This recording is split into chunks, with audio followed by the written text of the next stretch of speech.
Timmy and Tina were in the middle of their usual after-school activities when they received a surprising message from Mr. Eric. Timmy was busy tweaking the settings on his latest software project, while Tina was engrossed in a mystery novel, the kind she loved to dissect and solve before the final page. The message was brief and straightforward. "I would like to meet you both. Enclosed are details for the meeting. Looking forward to seeing you soon, Mr. Eric." Timmy and Tina exchanged curious glances. They had met Mr. Eric a few months earlier at a technology seminar where the two friends had presented a project on cybersecurity. The seminar was filled with experts from various fields, but it was Mr. Eric who had caught their attention. He was an imposing figure, with a reputation for solving the most complex cases during his time as the director of a highly sensitive government agency. Timmy had been fascinated by Mr. Eric's in-depth knowledge of technology, while Tina admired his keen intellect and problem-solving abilities. After a quick discussion, they decided to meet Mr. Eric. Attached to the message was an envelope containing some cash, the address of a 5-star hotel, and a pass to the room where the meeting was scheduled. The inclusion of cash puzzled them, but they trusted Mr. Eric and knew that he wouldn't involve them in anything trivial. The next day, Timmy and Tina set off for the hotel, their minds buzzing with questions. The hotel was grand, with a luxurious lobby and attentive staff. They made their way to the designated room, their excitement and curiosity growing with each step. As they entered the room, they were greeted by Mr. Eric's familiar face, along with a group of people they had never met before. Mr. Eric stood up to welcome them, shaking their hands warmly. "Timmy, Tina," Mr. Eric began in his deep, authoritative voice, "I'm sure you're wondering why I asked to see you both." Timmy nodded. "Yes, Mr. Eric. We were curious." Mr. Eric smiled. "You two made quite an impression on me at the seminar. Your skills and intelligence are exactly what we need for a highly sensitive mission." He then introduced the others in the room. "This is John Philip," he said, gesturing towards a young man with a muscular build and an air of quiet confidence. "John is an expert in martial arts and a sharpshooter." "Then we have Mr. Joseph," he continued, indicating a middle-aged man with sharp eyes and a calculating demeanor. "Joseph works in the undercover police force and is one of the best detectives I know. And lastly, this is Mr. Andy," Mr. Eric said, pointing to a rugged man who looked like he could take on an army single-handedly. "Andy is an outstanding fighter." Timmy and Tina listened intently, intrigued by the diverse group assembled before them.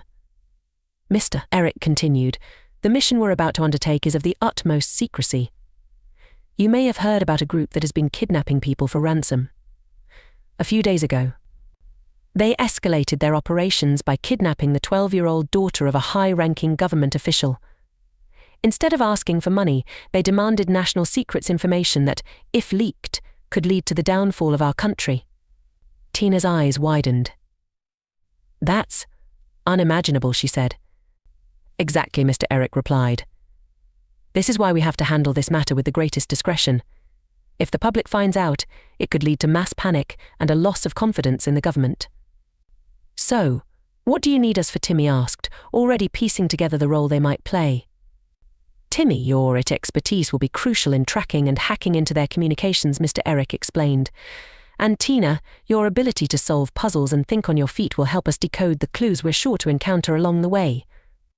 The gravity of the situation began to settle in, but the two friends felt ready for the challenge. They had never been involved in anything this serious, but they knew they could make a difference. The group spent the next hour going over the details of the mission. Mr. Eric laid out the timeline of events leading up to the kidnapping and provided a dossier on the suspects.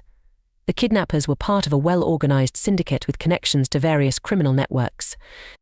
Their demands were clear hand over the national secrets, or the girl would never be seen again. John Philip and Andy would handle the physical aspects of the mission, tracking down leads and confronting the suspects directly. Mr. Joseph would use his detective skills to gather intelligence from the streets, while Timmy and Tina would work on the digital front, analyzing data and uncovering hidden information. The first task was to gather as much information as possible about the kidnappers. Mr. Joseph, who had contacts in the criminal underworld, was the first to make a breakthrough. While shopping in a crowded market, he noticed a man who didn't fit in. The man was dressed in ragged clothes, but his behavior was anything but ordinary. He was constantly looking around, as if making sure he wasn't being watched. Joseph decided to tail him discreetly. The man soon met up with two others, and together they entered a small, nondescript shop. When they emerged, they were carrying a large, heavy bag. Joseph's instincts told him something was wrong, so he approached them. "Hey, what's in the bag?" Joseph asked, his voice casual but firm. The men exchanged nervous glances and then, without warning, bolted. Joseph was quick, but they were quicker. They dropped the bag as they fled, disappearing into the crowd. Joseph picked up the bag and was shocked to find a small child inside, unconscious but alive.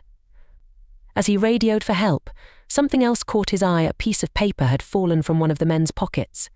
It was covered in strange symbols, a code of some sort. Joseph immediately contacted Tina, knowing her talent for solving puzzles would be invaluable. Back at their makeshift headquarters, Tina examined the paper carefully. The symbols were unlike anything she had seen before, but she loved a challenge. After several hours of intense focus, she began to notice patterns in the code. With Timmy's help, they fed the symbols into a decryption program that Timmy had developed. "It's an address," Tina announced triumphantly. "A building on the outskirts of the city." "Great work," Mr. Eric said, impressed by how quickly they had cracked the code. "Timmy, I need you to hack into the building's network. We need to know what we're walking into." Timmy nodded and got to work. His fingers flew across the keyboard as he bypassed firewalls and security protocols. The building's network was surprisingly well protected, but Timmy was better. After a few tense moments, he was in.